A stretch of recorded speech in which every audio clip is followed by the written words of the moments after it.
আজ সোমবার, সপ্তাহের প্রথম দিন। সকাল 8:30টার মধ্যে বাড়ির সব কাজ সেরে এক গ্লাস গরম চা নিয়ে একটু বসেছিলাম। গ্লাসে চা খেতে আমি ভীষণ ভালোবাসি।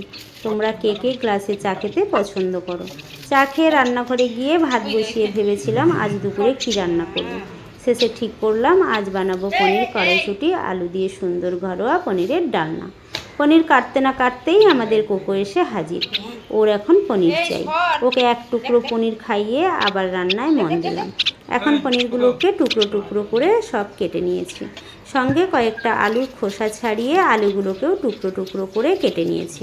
পনির যেমনভাবে কেটেছি সেরকম সাইজের করে আলুগুলোকেও কেটে নিয়েছি।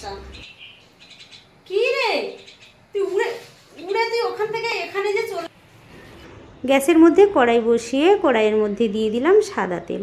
তেল গরম হতেই এবার কেটে রাখা পনিরগুলোকে দিয়ে নাড়িয়ে চাড়িয়ে ভেজে তুলে রাখলাম একটা পাত্রের মধ্যে।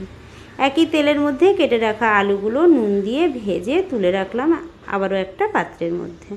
এবার তেলের মধ্যে সাদা জিরে তেজপাতা ফোড়ন দিয়ে বেটে রাখা মশলা দিলাম। বেটে রাখা মশলার মধ্যে পেঁয়াজ আদা রসুন কাঁচা লঙ্কা বাটা ছিল।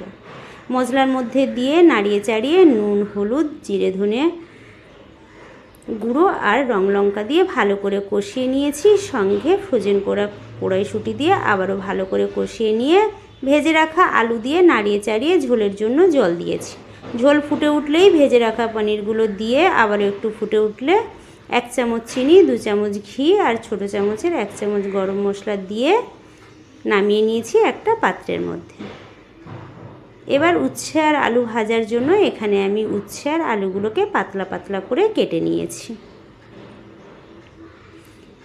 উচ্ছে আলু ভাজার জন্য আমি এখানে পেঁয়াজ কাঁচা লঙ্কা আর কয়েকটা রসুনও ছাড়িয়ে নিয়েছি। পেঁয়াজগুলোকে কেটে নিয়েছি, রসুনগুলোকে ছাড়িয়ে নিয়েছি। রসুন আর কাঁচা লঙ্কা একটা বাটির মধ্যে রেখে নোড়া দিয়ে ভালো করে থেঁতে নিলাম। কড়াইয়ের মধ্যে 5 ফোড়ন দিয়েছি তেলের মধ্যে, দিয়ে রসুন আর কাঁচা লঙ্কা দিয়ে কেটে রাখা উচ্ছে আলু তুলে দিয়েছি। স্বাদ মতো নুন হলুদ দিয়ে এবার পেঁয়াজ দিয়ে ভালো করে নাড়িয়ে চাড়িয়ে উচ্ছে আলু ভেজে নামিয়ে নিয়েছি। এবার পটল কেটে নিয়েছি। পটলগুলো একটা পটলকে লম্বা লম্বা করে 4 টুকরো করে নিয়েছি। কড়াইয়ের মধ্যে তেল দিয়েছি, নুন হলুদ দিয়ে পটল ভেজে পটলটাকে তুলে নিয়েছি।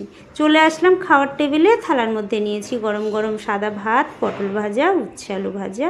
বাটির মধ্যে নিয়েছি পনির আলুর কড়াইশুঁটি। আজকের দুপুরের মেনু কেমন লাগলো অবশ্যই তোমরা কমেন্টে জানিও।